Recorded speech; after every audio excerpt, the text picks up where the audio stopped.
Sylvain enfin, je vais vous présenter un peu le contexte et je ferai la discussion, puis Sylvain va revenir un peu sur l'aspect méthodo et résultats.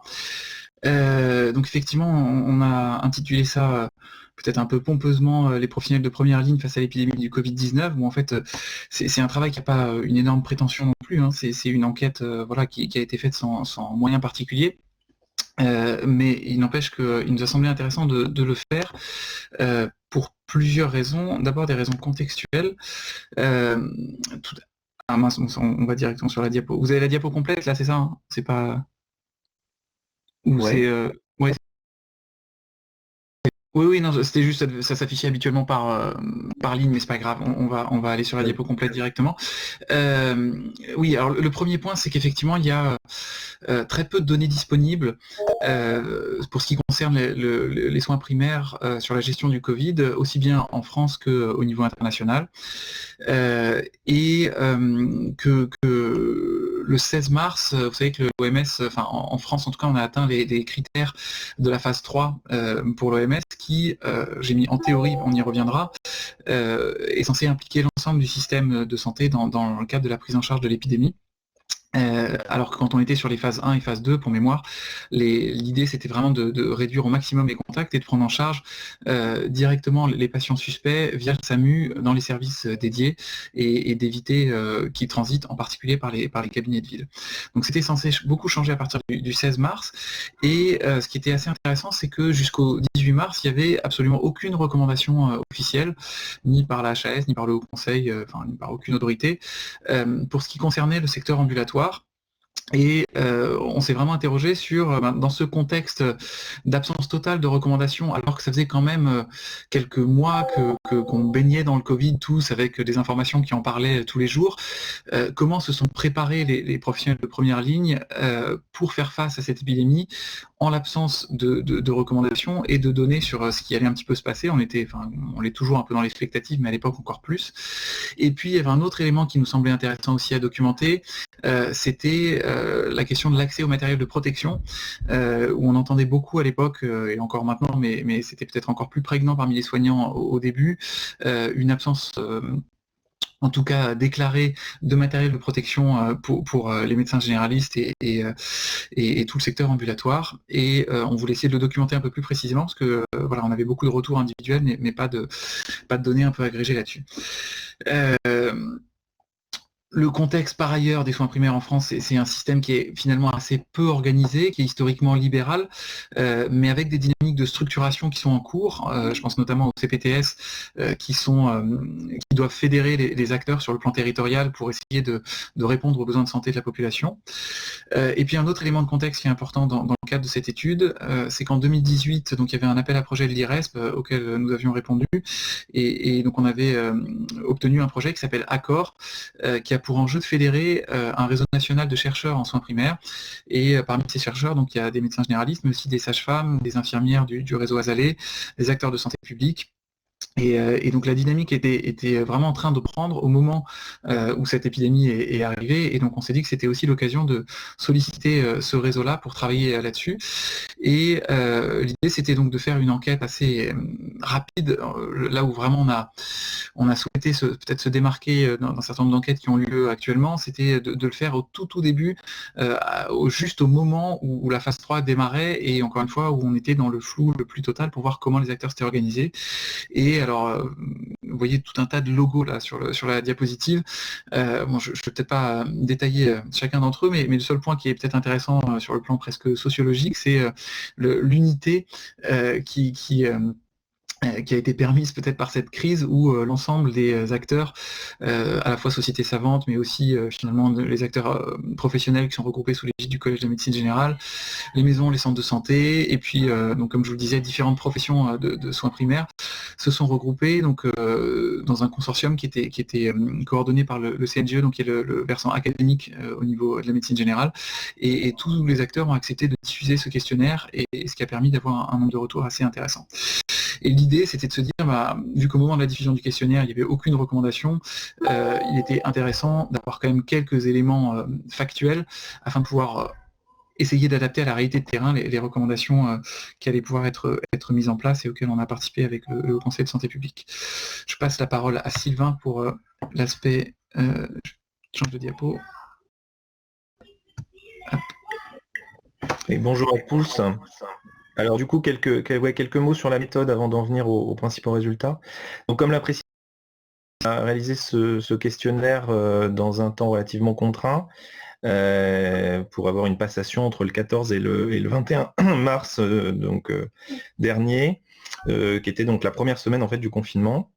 Un questionnaire qui a été administré via le logiciel d'enquête en ligne LAM Survey auprès des médecins généralistes des listes de diffusion des associations et syndicats professionnels qu'a mentionné Olivier. Alors un point de précision quant à la stratégie d'échantillonnage, en fait, notre population d'études, qui est bien celle des médecins généralistes actuellement en exercice en France, présente un effectif qui peut être estimé à quelques 50 000 individus quand on regarde les données que produit la CNAM. Qui détermine en fait le nombre de médecins généralistes APE qu'on a considéré en fait les actifs à part entière, c'est-à-dire les médecins généralistes en fait qui exercent une activité libérale normale au décours d'une année complète et dans un cadre conventionnel. Donc ça tient compte du volume d'activité en fait minimal un volume d'activité minimal pour les professionnels, mais ça ne tient pas compte des médecins qui exercent évidemment à l'hôpital à temps plein ou qui ne sont pas conventionnés, ceux qui s'installent dans l'année, et même ceux qui exercent en fait après 65 ans. Donc on a en fait la population, c'est celle-ci qu'on a considérée. Donc de cette population, à supposer qu'on ait pu avoir accès à l'ensemble des coordonnées, on aurait pu escompter en fait un échantillon d'environ 2300 répondants, en visant en fait un seuil de confiance de 95% avec des marges d'erreur de 2%, comme c'est usuellement employé. Mais voilà, bon, cet effectif théorique, on y reviendra, il n'a pas été, on n'a pas fonctionné de la sorte en fait en termes de... En fait, du fait du canal de diffusion, l'échantillonnage a été plutôt réalisé de façon non probabiliste, sans stratification. Finalement, des médecins qui ont été sollicités via les listes de diffusion dont on parlait, et sur un volume en fait de sollicitation, sur les listes de diffusion, on avait environ 25 000 médecins généralistes en exercice. Donc avec une participation sur la base du volontariat et un questionnaire ouvert qui pouvait finalement être partagé par les répondants, si bien que, vous le comprenez, il n'a pas été possible véritablement de déterminer un taux de non-réponse et même d'envisager des redressements ultérieurs, mais on y reviendra. Alors sur le contenu effectivement exploré, l'information c'était sur des variables essentiellement contextuelles pour décrire sur l'unité statistique le mode d'exercice, le département d'exercice, l'âge, le sexe. Quelques variables également pour préciser l'existant avant Covid en matière d'organisation du secrétariat, l'existence de plages de consultation non programmées, la présence d'un agent ou non d'accueil dans le cabinet, la possibilité physique de un espace dédié aux patients infectés ou susceptibles de l'être.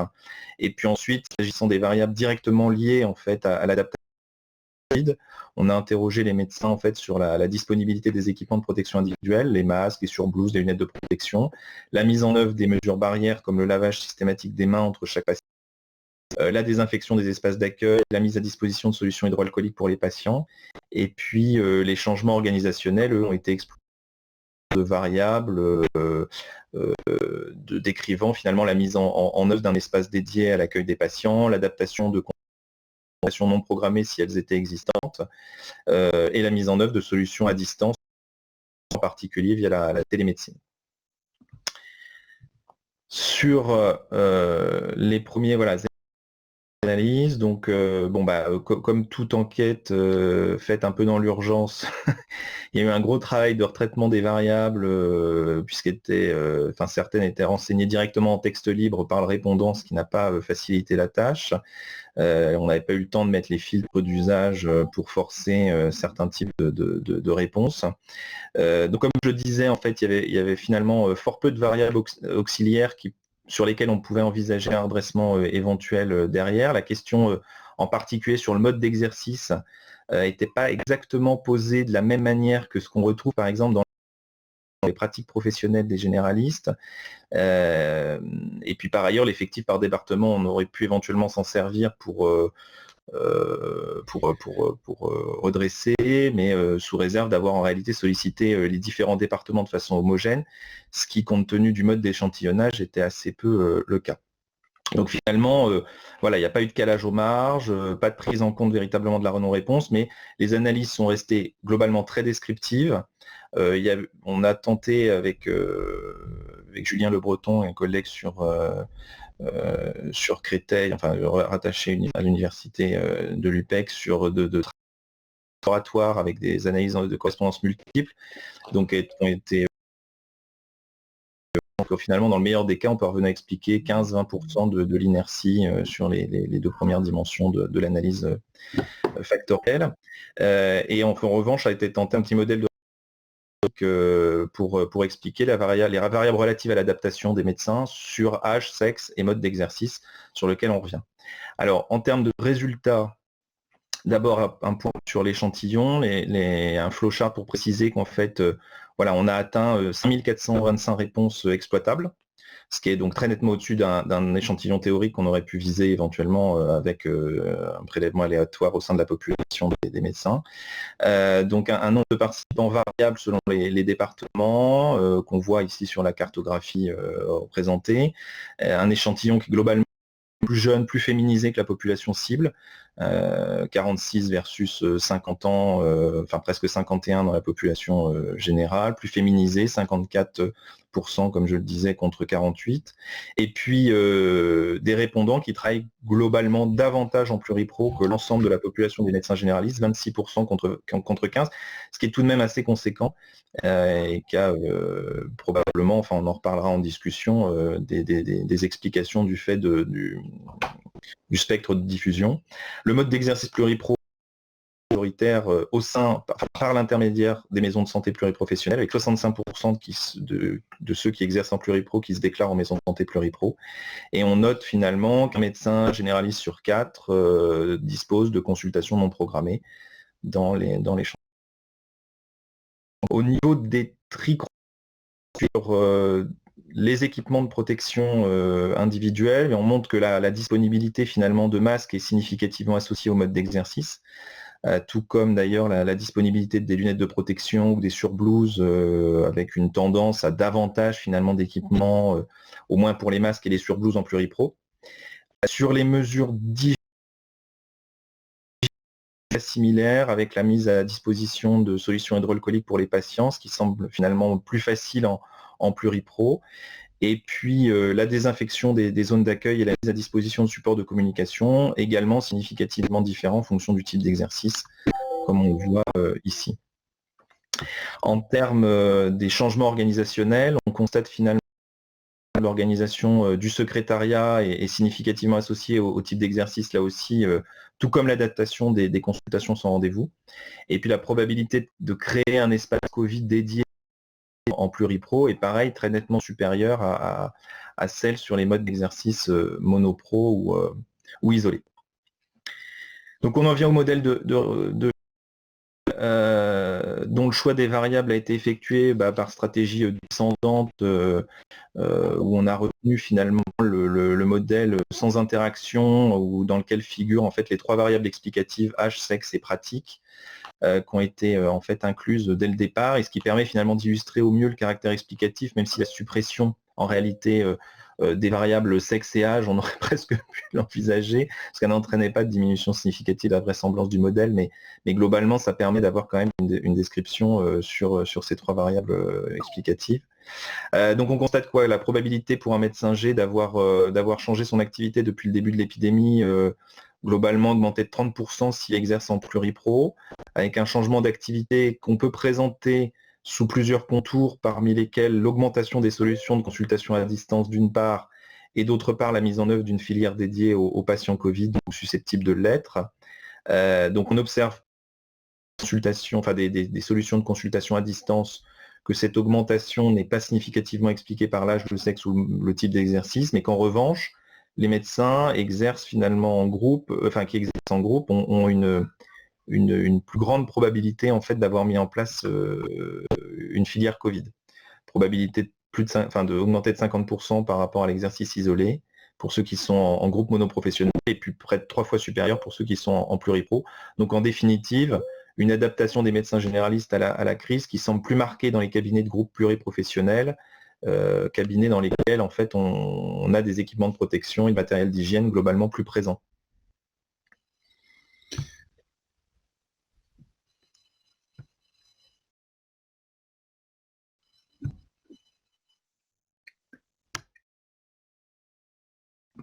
Merci beaucoup Sylvain. Et donc pour quelques mots de discussion assez rapide. Tout d'abord, ça a été bien rappelé par Sylvain, donc les principaux résultats, c'est 71% des médecins généralistes qu'on a interrogés déclarent avoir adapté leur organisation donc en l'absence de guidelines et dans un contexte un peu de tension sur l'accès au matériel de protection. Alors juste une aparté, donc ça a été montré, mais il y avait peut-être pas mal de lignes. Finalement, sur les masques, c'était moins catastrophique que ce qu'on imaginait. On avait en gros 15% des médecins généralistes qui disaient ne plus avoir le moindre masque. Et après, on leur a demandé de quantifier combien il leur restait de masques. Le problème, c'est que là aussi, il faut qu'on retraite un peu la donnée. C'est un peu compliqué parce que en fait, on ne sait pas trop s'ils s'exprimaient pour eux-mêmes, pour le groupe, ou pour ça, on n'avait peut-être pas suffisamment précisé la question. Mais par contre, sur ce qui concernait à la fois les lunettes de protection, les surblouses, là c'était l'immense majorité qui n'en disposait pas. Et puis, comme l'a rappelé Sylvain, donc l'adaptation qui semblait, en tout cas sur les variables qu'on a étudiées, plus marquée dans les cabinets pluriprofessionnels de groupe que dans les cabinets solo. Voilà, donc les principales forces de l'étude, c'est que c'est la première étude d'envergure nationale sur la thématique, a priori au niveau mondial. Et c'est la seule étude en France qui a été faite aussi précocement sur l'organisation de la première ligne. Comme je vous disais, il y en a de nouvelles. Il y a l'adresse en particulier là, qui a lancé des vagues d'enquête, mais qui sont plutôt sur assez récemment comment les médecins se sont adaptés face à ce qui s'est passé. Mais sur la manière dont les médecins s'étaient organisés initialement, c'est a priori la seule. Voilà, donc on a eu plus de 5500 questionnaires qui ont été remplis intégralement, donc ce qui représente à peu près 11% des médecins généralistes en exercice ambulatoire. L'autre aspect qui est intéressant, c'est qu'on a demandé, alors ils l'ont pas tous fait, mais plus de la moitié l'ont fait, s'ils souhaitaient remplir leur numéro RPPS pour qu'on puisse mettre en place un suivi, et de nouvelles vagues ont été prévues. Donc il y en a déjà une deuxième qui a été lancée pour les structures pluripro, et là une troisième qui part cette semaine pour l'ensemble de la base, et ça va nous permettre un peu de corréler les choses dans le temps, et puis éventuellement d'envisager un chaînage avec les données SNDS sur les praticiens qui nous auront confié leur RPPS, mais bon, on n'a pas encore toutes les autorisations CNIL pour le chaînage. Voilà, et puis l'autre aspect peut-être dans les forces qu'on n'a pas mentionné là, mais qui est importante, c'est que c'est quelque chose qui s'est construit en pluripro. Donc là, on vous a présenté le résultat médecin généraliste, mais il y a la même chose qui a été faite pour les sages-femmes. Donc la première enquête qui a été aussi passée pour les sages-femmes, où il y a, je ne veux pas dire de bêtises, mais pas loin de 2000 réponses quand même pour les sages-femmes libérales, donc ce qui est assez intéressant. Et on essaie de construire vraiment dans une dynamique pluripro sur l'ensemble des vagues à venir, et puis ça permet aussi d'agréger un peu cette dynamique de recherche sur l'aspect des soins primaires au sens large. Après, sur les limites, évidemment, c'est une enquête déclarative en ligne, donc elle en a un certain nombre. Évidemment, les biais de désirabilité et autres inhérentes à la méthode. Et puis après, on va revenir un tout petit peu sur la question de la stratégie d'échantillonnage, qui forcément est imparfaite, parce qu'elle a été faite très rapidement. Donc l'échantillon, comme l'a dit Sylvain, est plus jeune, 46 ans versus 50 ans sur les données du PNOM, plus féminin, donc 54 versus 48, et qui travaille plus en pluripro que la moyenne. Possiblement, et ça c'est un point important, les médecins qui ont répondu étaient plus impliqués, et parce que la stratégie de recrutement s'est faite principalement par les sociétés savantes, et on peut imaginer que les médecins, peut-être étant plus impliqués, ont pu surestimer la réalité du niveau d'adaptation. En tout cas, c'est quelque chose qu'il faut avoir en tête dans l'interprétation prudente de ces résultats. Ça a été difficile évidemment d'apprécier la non-réponse compte tenu de la méthode utilisée, et effectivement on a assez peu de variables utilisables pour caler les marges. Donc après c'est l'avantage et l'inconvénient, c'est-à-dire que le taux de réponse élevé qu'on a eu, il est probablement lié au fait qu'on a beaucoup insisté lors de la création du questionnaire pour qu'il soit très court, et qu'il puisse se remplir en 10 minutes montre en main pour que les médecins puissent vraiment y répondre. Et quand on fait un questionnaire très court, forcément on ne peut pas recueillir toutes les variables qu'on imaginerait pour caler. Donc on a cette limite-là qui est importante à prendre en compte. Mais ceci dit, on a essayé d'y de variables pour mieux, mieux peut-être ajuster sur la deuxième vague qui va partir cette semaine. Et puis, alors peut-être que je vais essayer de répondre à la fin aux questions. Donc, on a essayé de regarder un peu les comparaisons internationales. Et ce qui est assez intéressant, c'est que dans la littérature, on trouve pas mal de témoignages. Dans le BMJ, il y a des papiers sur le système de soins, forcément au Royaume-Uni, mais il y a aussi en Italie, et des comparaisons, c'est un bien grand mot, des interviews plutôt, ou des éditoriaux, des avis d'experts sur ce qui s'est passé en Italie, dans les différentes régions, à Hong Kong, en Australie. Donc, il y a beaucoup d'experts interviewés, mais à notre connaissance, pas d'études vraiment descriptives un peu larges sur l'organisation des soins primaires face à cette épidémie.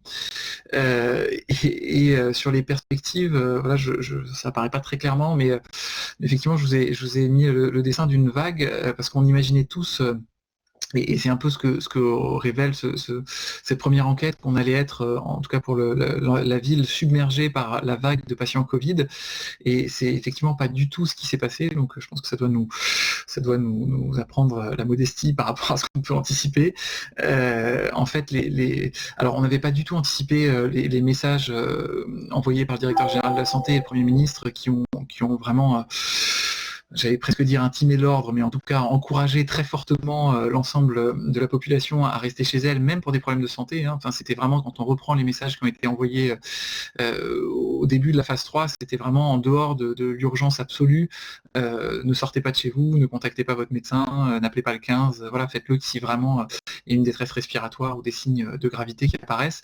Et ce qui probablement a conduit, alors peut-être pas uniquement à cause de ça, mais ce qui a conduit à ce que effectivement les cabinets ont été désertés. Donc là, on commence à avoir les premières données qui montrent qu'il y a une diminution de pas loin de 50% des consultations de ville, mais ça se retrouve aussi aux urgences, de manière assez paradoxale. L'activité des urgences dans l'immensité, dans la grande immensité des urgences en France a nettement chuté, à part dans quelques zones très ciblées, et ça se retrouve aussi dans les centres de régulation du 15 où les appels ont très nettement chuté de manière assez contre-intuitive par rapport à ce qui était vraiment anticipé, avec une focalisation absolue sur effectivement le nombre de lits de réanimation disponibles, et ce qui est une variable extrêmement importante à prendre en compte dans la gestion de l'épidémie, mais qui... en tout cas, n'était pas du tout anticipé comme ça par les acteurs, et on en reparlera. Ce qui a déstructuré peut-être à la fois la gestion sur la patientèle Covid, mais aussi sur la prise en charge des soins non Covid, où en fait on voit vraiment qu'il y a eu une annulation de tous les rendez-vous, alors, c'est en train d'être documenté sur d'autres enquêtes, mais une grande diminution de l'activité clinique sur tout ce qui concerne d'autres pathologies chroniques que le Covid, et évidemment encore plus, a fortiori, tout ce qui est activité de prévention.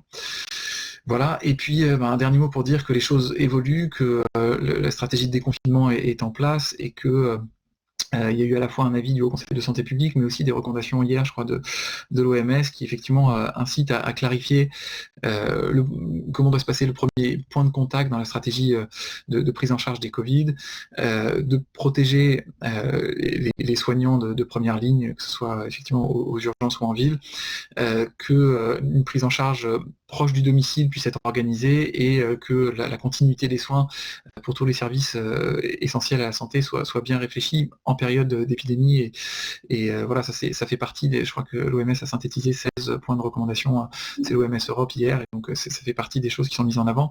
Donc probablement il va falloir apprendre à se réorganiser, et encore différemment par rapport à tout ça.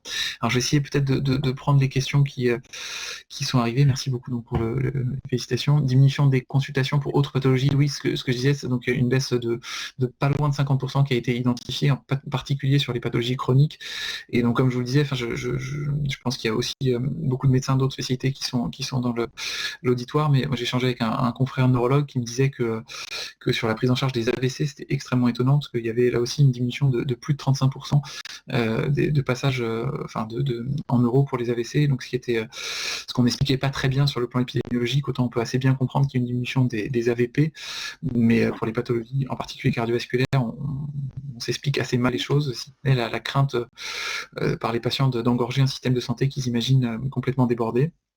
J'ai peut-être manqué l'info, pourriez-vous rappeler. La période de l'enquête, oui, la période de l'enquête, c'était au tout début de la phase 3, donc c'était autour du 15 mars. Et donc, oui, ça pouvait avoir un impact sur la disponibilité des masques dans les remarques, parce qu'on avait laissé une zone texte libre autour de ça. Effectivement, ce qui semblait ressortir assez nettement à ce moment-là, c'est que les masques étaient en fait disponibles. C'était les masques qui avaient été reçus et qui avaient été conservés précieusement sur l'épidémie d'H1N1 il y a une dizaine d'années. Et c'était plutôt cela dont disposaient les médecins. Et en fait, effectivement, ça aurait été intéressant d'avoir de la donnée sur, on va dire, 10-15 jours après, une fois que ces masques-là ont été utilisés et que l'approvisionnement a été très difficile. Ça aurait sûrement été intéressant d'avoir cette donnée, mais non, on l'a identifié au tout départ de l'épidémie en France, enfin de la phase 3 en tout cas. Est-ce qu'on envisage d'interroger les soignants sur l'impact de la crise sanitaire sur leur santé mentale? Alors, pas spécifiquement dans le cadre de cette enquête, mais par contre, oui, il y a d'autres enquêtes qui ont prévu de le faire. On doit coordonner la cellule de crise interministérielle, a mandaté le CNGE pour essayer de coordonner un peu la recherche sur les soins primaires là, dans le cadre du Covid. Et donc, on voit passer un certain nombre de projets. Et oui, donc il y a des travaux en cours sur ce sujet-là, mais pas dans le cadre des enquêtes qu'on a fait.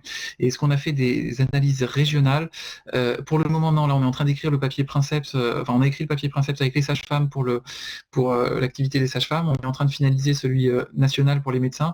Et on a effectivement le nombre de répondants par région, mais pour l'instant, on n'a pas fait d'analyse spécifique en sous-groupe sur les régions. Ce serait sûrement intéressant, en particulier dans le Grand Est et en Ile-de-France. On va essayer de s'y atteler. Je pense qu'il y a pas mal de contenu des données, il y a pas mal de travaux complémentaires qui vont pouvoir être faits, mais pour le moment, on ne l'a pas encore fait.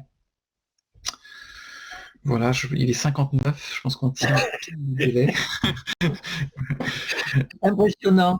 Mais écoute, je crois que c'est un succès patent sur la structuration de la recherche en médecine générale. Hein. C'est parce que tout le monde, enfin l'auditoire là, sait ce que c'est que de faire une étude épidémiologique de cette ampleur et de réussir à l'analyser. Et c'est très difficile. C'est bien plus difficile que ce qu'on imagine. Il faut structurer un domaine, il faut motiver des individus, des chercheurs, des répondants. Il faut faire les analyses. Et je suis persuadé qu'il y a 10 ans, ça n'aurait pas été possible. Ah, c'est effectivement la petite diapo où vous avez mis tous les sigles.